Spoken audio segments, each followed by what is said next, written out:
Salut les amis, donc du coup aujourd'hui nouvel épisode, on est avec Adrien, il nous a ramené sa petite Lexus IS 300. Bah du coup salut mon frérot, salut Adrien, présente-moi ta shop. Salut. Alors du coup, Lexus IS 300 de 2005. Ça fait quoi, un an que je l'ai quasiment. Donc là je vais fêter mon premier anniv avec. Bientôt, tant mieux. Ouais. Vas-y bah du coup présente-la moi du logo, on fait le tour. Alors, je te dis directement les customisations ou pas? Vas-y, vas-y. Là le logo il en fait partie. Du coup j'ai changé la calandre. D'accord. En changeant derrière les klaxons forcément. Ouais donc voilà, donc les gens qui se demandent, parce que souvent on se demandait ce qu'il y a sur les soubs etc. Le truc, l'objet rouge, c'est les klaxons de la voiture. Ouais parce que tu sais ils étaient noirs un peu rouillés, dégueulasses. Ouais donc en rouge en plus ça a l'air combien. Après jantes, du coup c'est des Aoudan DS03, un truc comme ça. D'accord, ça vient directement de là-bas j'imagine. Ouais je les ai fait importer des États-Unis, ça vient à côté d'Auckland. Sur des Michelin Pilot Sport 5. Histoire que ça accroche bien, je pense que c'est un vrai rail du coup avec. Ouais ça tient bien la route. Et du coup tu verras après mes barres anti-rapprochement aussi. D'accord, qu'est-ce que c'est comme peinture mon frérot? C'est un gris foncé qui a un nom métallique, je sais plus quoi, j'ai le nom mais bref je te dirai. D'accord. Je te redirai mais c'est un gris en tout cas Lexus de base. Mais ouais il est incroyable, un peu pailleté. Je l'aime trop frère. J'avoue qu'il est très très clean et les jantes elles pètent de ouf. Ouais. Après tu vois du coup elle a un kit TRD. Ok. T'as vu l'avant, côté. Bas de caisse etc. Ouais. Et arrière aussi.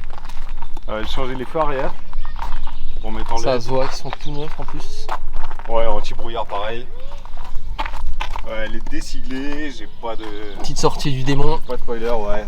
Du coup j'ai changé suppression d'intermédiaire et silencieux. Ok. Après c'est à l'intérieur. Hein. Elle est très très clean, vite teintée, on est sur du 30% à l'arrière, c'est ça? Non, ça c'est à l'avant, derrière je crois on doit être beaucoup plus. D'accord. Et alors déjà niveau fait, intérieur. Donc, après, je vais pas te mentir, je sais pas combien.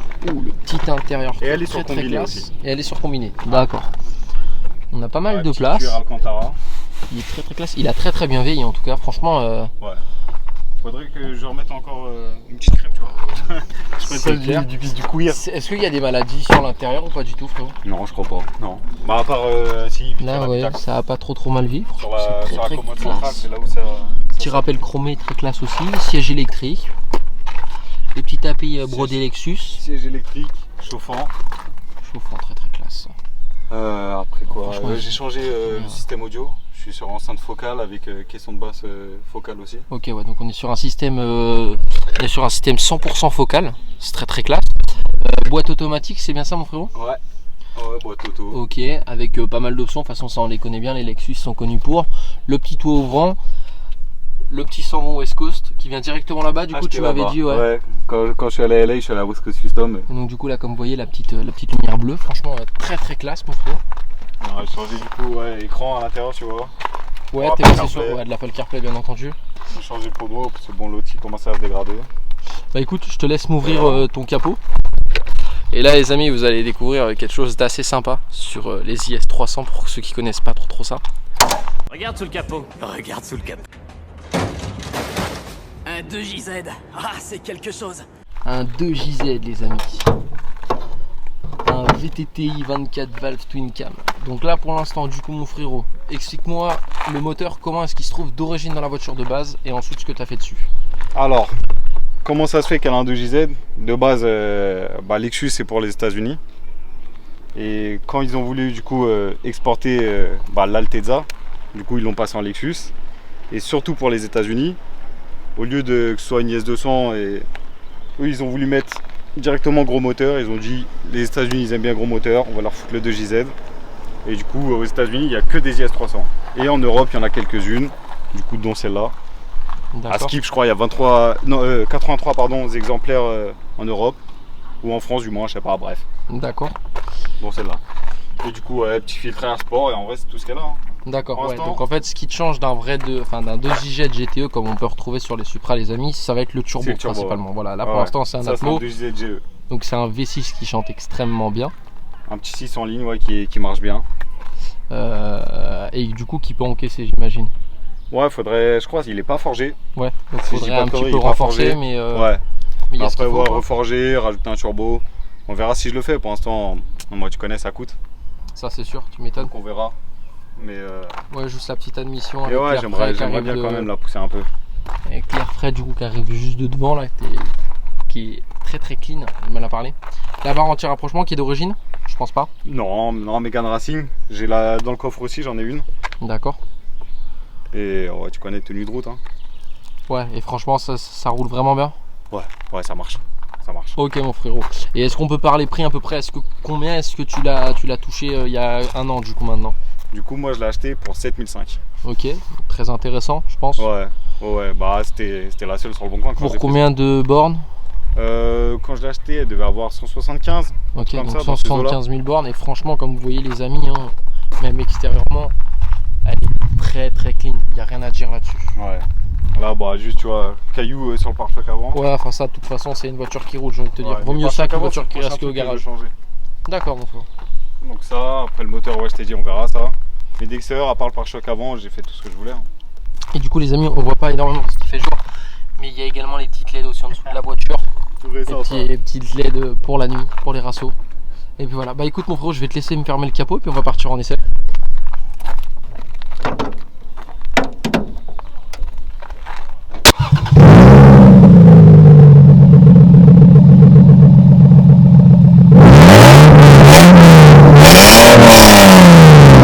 De retour du coup les amis, on est à l'intérieur de la Lexus. Donc du coup là on a changé un peu par rapport aux autres vidéos. Je suis repassé sur le trépied because de la chaleur. Mais normalement la qualité de son n'a pas dû être perdue. Donc du coup mon frérot, on parlait un petit peu hors caméra. Qu'est-ce que tu as eu comme première voiture principalement? Alors j'ai eu une 208 Style de 2016. Je l'ai gardée, je l'ai eu quoi, 6 ans. Et bon, elle était top, hein. Elle était top de fou. Mais bon, au bout d'un moment, il fallait que je change. Hein. Il fallait un truc qui me ressemble. C'est ça, et donc du coup tu t'es dit de la 208 t'es passé à ça du coup? Ouais, directement. Pas de transition. Donc elle en vrai c'est ma première voiture de tuning entre guillemets. Une 208 basique, les gens ils passent à l'un des moteurs les plus connus de tout l'automobile. C'est ça qui est beau. Ouais, on fait ce genre de transition directement. Bah, honnêtement déjà au premier abord on est bien. Franchement on est bien de ouf. C'est le côté Lexus hein. Et j'avais pas montré tout à l'heure les gens, je sais pas si on va bien pouvoir voir ou pas. Les contours, enfin, les compteurs qui sont vraiment magnifiques. On dirait une montre. D'accord mon frérot, donc du coup tu m'as dit que ça faisait un an que tu l'avais? Ouais bientôt, fin juillet. Fin juillet ouais, et donc du coup les prochains projets principalement que... Du coup en extérieur, juste pare-choc avant. Et après, un de ces quatre je pense que ce sera le moteur. Hein. Moteur ouais. Tu vas pousser loin ou tu vas faire un petit truc qui te sort que ça cosy? J'ai pas encore réfléchi. D'ailleurs en vrai j'en suis pas là. Et à finir j'aimerais bien un petit 600 de maison. Ouais. Mais on verra. C'est quoi turbo? Ouais bah turbo tu connais c'est plus simple hein. Ça te fait augmenter direct. Hein. Donc je pense ouais turbo mais après j'ai un pote lui il est bien branché dans les prépas moteur donc je verrai ça avec lui. Turbo, gros échangeur etc quoi. Ouais, l'échangeur je kiffe trop en plus. L'aspect visuel à l'extérieur, j'aime trop. Je veux grave un échangeur. Besoin de plus de métrage turbo. C'est clair. Et à part ça, non, c'est tout. Hein. En vrai, là, j'ai déjà fait tout ce que je voulais. Ouais. Donc en vrai, là, je kiffe trop. Je l'adore ma caisse. Et là, du coup, on va aller à gauche. Et du coup, aujourd'hui, question qu'on va pas poser, quel âge as-tu, mon frère? J'ai 26 ans. 26 ans? Ouais, je vais sur mes 27. C'est bon. Et au niveau justement, en soi, d'entretien, déjà de la trouver, ça a été une galère ou ça a été un coup de cœur? Ah, c'était une galère de fou. Mais tu la voulais depuis longtemps?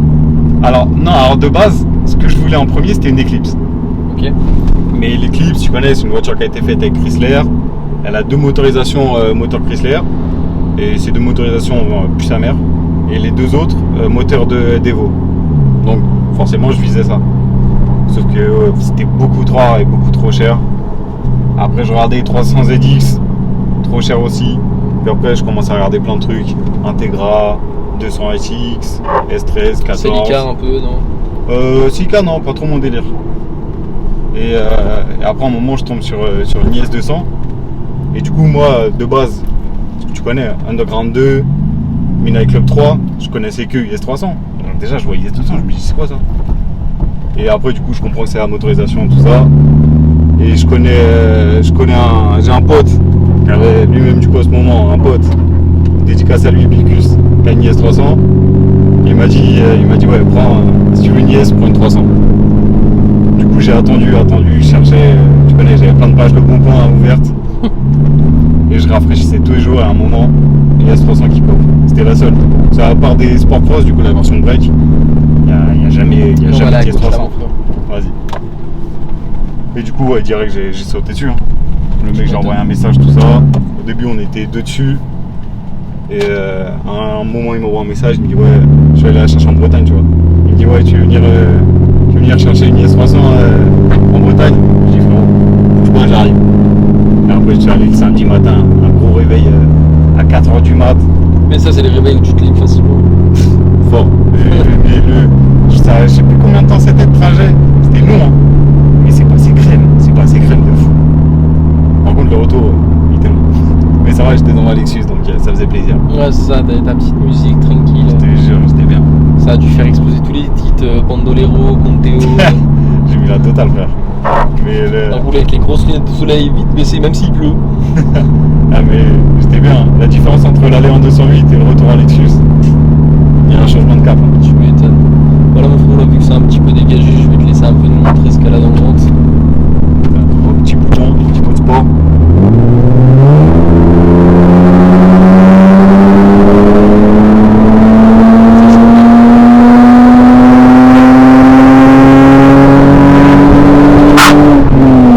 Du coup les amis, le petit bruit qu'on entend, c'est du fait qu'il a des gros jantes et des gros pneus.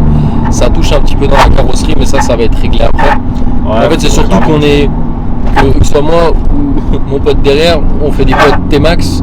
Donc du coup forcément la voiture elle n'est pas habituée à avoir autant, mais en fait quand il est tout seul ça frotte pas du tout.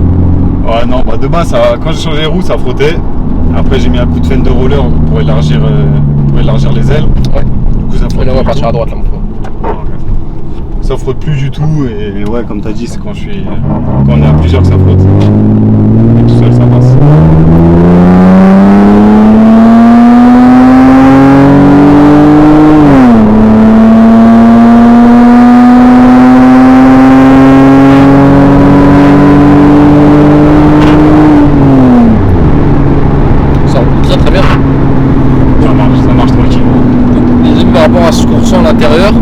Fait que ce soit en atmo, logique, on n'est pas collé au siège, mais on sent quand même qu'elle en a à donner. Ouais, et puis elle a le côté confort, tu vois. Ouais, c'est ça en fait, on est quand même confort. Et ouais. là, après au rond-point, on va partir à gauche, mon frère. Okay. On sent que quand même la voiture, elle en a à donner. On est vraiment bien parce que l'intérieur, de toute façon, Lexus, ça reste très luxueux. Là, c'est sûr. Mais non, et puis toi, dans tous les jours, c'est ton délit. Ouais. Donc c'est pour ça, tu vois, c'est une boîte auto. En vrai, vu que j'utilise tous les jours, je taffe à Versailles, tu vois. Ouais, c'est vrai je préfère. Ça me fait plaisir. Et même, je trouve, elle répond bien la boîte auto. Elle a un peu de latence, tu vois, elle est de 2005.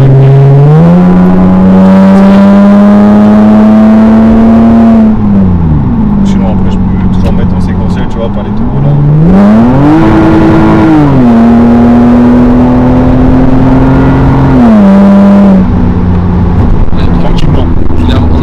Des gens d'être sur un moteur qui est quand même connu pour savoir encaisser, donc en fait une fois que ça va être préparé, ça va être petite C8 et une petite Camaro là, c'est pas grave, on va se retrouver derrière.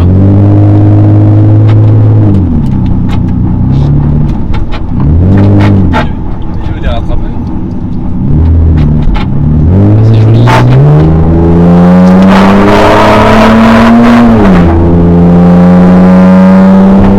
D'avoir des T-Max dans la voiture.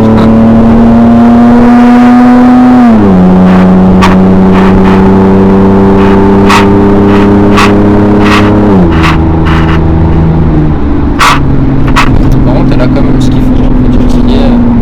Puis ça tourne, malgré que ça frotte un petit peu, ça tourne quand même. Ouais, et puis tu sais, je passe de 82 chevaux dans une 208 à 215. Bon. Là, j'ai l'impression ça va bien. Ah, bah oui, c'est sûr.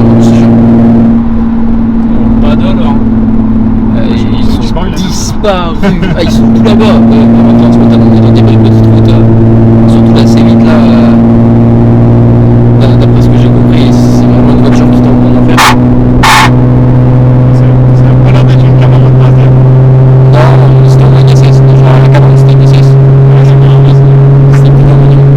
Et puis en plus elles étaient elles avaient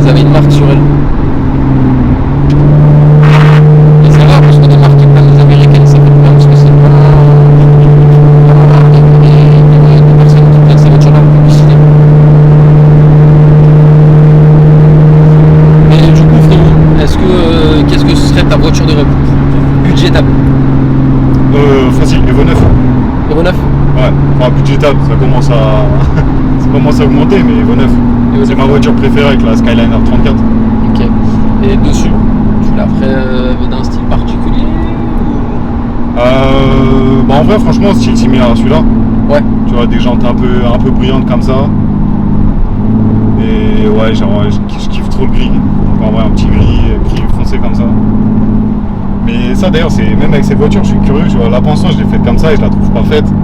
C'est clair Mais- qu'elle est très très très très belle. Mais avec l'évolution tu vois de mes goûts et tout, je me demande où j'en serais, je sais pas, dans 2-3 ans, tu vois, un truc bête Ouais. comme ça. Après je voudrais des jantes noires, je sais pas, blanches, de couleur, n'importe quoi. En vrai, ça je suis curieux de voir comment elle évolue. Grosse bonbon. En vrai, ce qui ferait là, si je devais changer de couleur, ce serait un bleu clair. Il y a un bleu clair qui cyan, existe. genre la S14 de Midnight. Non, un petit plus métallisé. Il y a une couleur Ferrari qui existe, et je crois que ça s'appelle, c'est le Azzurro California. Il est magnifique. Ah oui, celui Bleu. qu'ils ont fait sur le nouveau Turosango. Ouais, sûrement. Ouais, mais il y a date de couleur bleu. Ah, il est magnifique. Ouais. Bah, c'est c'est un petit peu un bleu Miami un peu. Ouais, On complètement. est quasiment sur un bleu Miami. Ouais. Donc ouais, ça, je trouverais ça magnifique avec, Et les amis, avec les jantes je vous chromées montre un comme petit ça. peu. Ils sont très très très jolis. Et maintenant la question sympathique. Voiture de rêve non budgétable. Skyline R34. Ouais. GTR, ouais. Ouais, parce que moi, Avec le kit Nismo et tout. Bah, de base, je l'aime bien en basique. Bon, après, tu sais, du moment où c'est une Skyline GTR, c'est tout ce qu'on veut. Mais ouais, après, j'en suis pas au kit carrosserie, mais. Style notre cher collègue Scoot de Street. Lui, j'ai pas vu dernièrement les dernières qu'il a faites. Les dernières modifs. Elle est bleue et elle a tout le kit Nismo en carbone. Ok, ouais. Gros Il a aileron. pas mis les ailes. Tu sais, il y a des ailes qui ressortent un peu en pique. Ouais, Il a mis ça ouais, Ah, ça, j'aime pas trop. tu vois. ouais. Mais après, mais c'est stylé quand même. Mais ouais, non, ce serait celle-là, parce que maintenant, elle a un budget. La Skyline GTR. J'ai l'impression que la c'est C8 abusé. elle freine pas. On les suit. Ah, ok. Tu la retrouves comment, toi, la C8 là La C8. Elle a vachement changé de style, sauf la Corvette. Bah très honnêtement, j'ai toujours dans mes Corvettes, tu vois. Bon, après moi mon rêve perso c'est l'adversaire de la Camaro. C'est chez Ford. La Mustang V8 c'est vraiment. Ah, moi, je suis un mec de c'est la mon Challenger. kiff, tu vois. Bah j'ai conduit une Challenger, on les suit aussi. J'ai conduit une Challenger aussi et franchement c'est sensationnel. C'est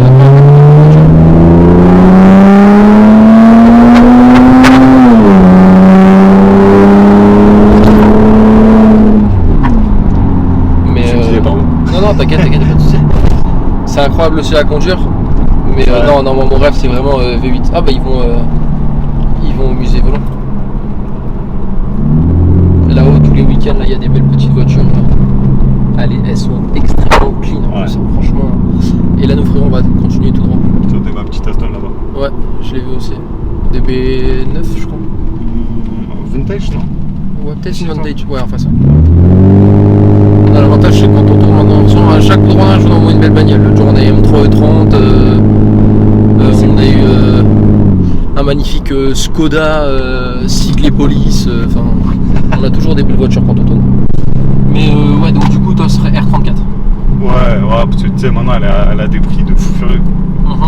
Mais c'est parce que, je sais pas si t'as suivi, mais tu sais, aux États-Unis, quand tu peux pas. Il y a 3 façons d'importer une voiture.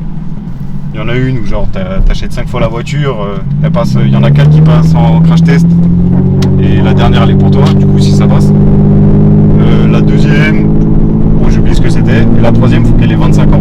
Et là, du coup, la Skyline, la R34, elle a 25 ans, elle commence à avoir 25 ans, et je crois que c'est jusqu'à 2002, elle va 98 à 2002, un truc comme ça. Ouais. Et du coup, elle commence à avoir 25 ans, donc en ce moment, il y a grave des Américains qui achètent des fous des Skyline, ça dort dans des entrepôts au Japon, ils attendent juste qu'elle ait 25 ans pour la faire importer. Et du coup, elle passe des prix, elle est à 200 000, des trucs comme ça, tu vois, ça se fait C'est sûr prix que de fou. forcément, ça reste un tarif élevé. Mais ouais, c'est sûr. Après, ça reste un rêve de gauche, je pense. En vrai, qui peut être atteignable sur un malentendu, tu peux en trouver. Oui, en soi, mais après, tu sais, Mais c'est le projet d'une vie, par contre. ouais, mais après moi, c'est celle-là et l'Evo 9. c'est mes deux voitures préférées. Tu sais, genre, je vais pas te répondre Ferrari. Ouais, non, mais tu vois, genre moi, tu vois, ouais. en budgétisable, c'est Mustang V8, voilà. Après, en non budgétisable, enfin, même pas, parce que j'allais dire une RTR Spec 5, tu vois. Ouais. Mais c'est budgétisable encore, parce que ça fait 150 000 euros, donc vraiment, en travaillant toute ta vie, c'est jouable. Non, en non budgétable, ce serait une Jesco. À l'ancienne. Une ancienne. Non, une nouvelle. La Koenigsegg Jesco. Ah là, putain, ouais, je l'avais zappé. Ouais, Genre, ça, c'est vraiment un avion incroyable. Après, en budget entre les deux, pour rouler, on va dire, vraiment te faire plaisir, tu vois, je commence à gagner beaucoup d'argent pour me faire plaisir, ce serait une Huracan. Pour avoir conduit ça sur circuit, mais c'est un jouet. Par contre, ce serait pas pour rouler sur route parce que ça, c'est mort. Ouais, tu vois, j'ai plus de permis en 10 minutes. dans la même tranche, moi, je kifferais, c'est une Nissan GTR. Ouais, une R35. Ouais. Et encore, tu vois, une R35 en dessous de 100 000, c'est genre. Oui. Contrairement à la R34 ou en dessous de 100 000, faut trouver sur la bonne personne, quoi. Mais ouais, non, c'est. En fait, je suis grave branché japonaise. Hein. Ah ouais. Mais surtout, je suis branché japonaise aux États-Unis. Et c'est très spécial à droite. Ouais. C'est pas juste une. Tu vois, il y en a, ils kiffent genre les japonaises directement, tu vois. Du Japon, tu vois, une JDM. JDM pur. Ouais. Parce que moi, c'est plus vision États-Unis. Okay. Genre, bah, typiquement, tu vois, les Eclipse. Et bah, par exemple. On en a une en plus aujourd'hui, une Eclipse rouge magnifique. Oh, stylé. On t'appellera si tu veux quand on l'attendra. Vas-y. Avec grand plaisir. Et bah, tu vois, par exemple, la Nissan 400Z, genre, elle est vendue qu'aux États-Unis, je crois, peut-être Japon aussi, j'imagine. Ouais. Et si je dis pas de conneries, elle n'est pas prévue pour l'Europe, du moins dans l'immédiat. Donc, tu vois, typiquement, les marques japonaises, ils font grave des voitures juste pour le marché américain. Tu vois, par exemple, la Saurer, elle existe aussi en Lexus SC300. Ouais. En vrai, moi, si je vais choisir une des deux, je prendrais la Lexus. C'est sûr. Mais de toute façon, il y a beaucoup de voitures comme ça qui sont pas autorisées en France. Tu vois, bah, par exemple, tu as le marché américain qu'on sorte une voiture juste pour eux. À gauche, on va suivre la 208. Je pense à la Camaro ZLE 1LE ou ILE, selon comment est-ce que les gens le disent, interdit en Europe. Parce que, en fait, vu qu'elle a une lame trop proche du sol, bah, tu peux découper les gens, tu peux découper des jambes en passant un peu trop vite à côté des gens. Ça, c'est d'après les normes françaises. C'est pour ça que, par exemple, la Shelby 2020, une américaine de chez là-bas et une en France, elles vont avoir l'air super vénères là-bas parce que là-bas, ils ont le vrai kit carrosserie Shelby et nous, en France, on a vraiment le fad. Ok, pour ouais, dire je simplement. veux dire. En fait, ceux que tu as sur le circuit aujourd'hui qui roulent pas, je pense à toutes les boîtes, pilotage patient, etc., eux ils ont des vraies américaines. Donc du coup, bah, tu le vois vite de toute façon. La voiture elle est ultra nerveuse, elle répond, enfin c'est fou. En France c'est différent. Ah ouais, en France on est limité de fou. Mais après, tu vois, on a plus de sécurité. Je vois, moi par exemple, tu vois, une Mustang, tu l'achètes, elle est importée des États-Unis ou une française, de la même année, tout pareil, c'est pas les mêmes voitures. En fait, le train arrière, déjà, aux States, c'est.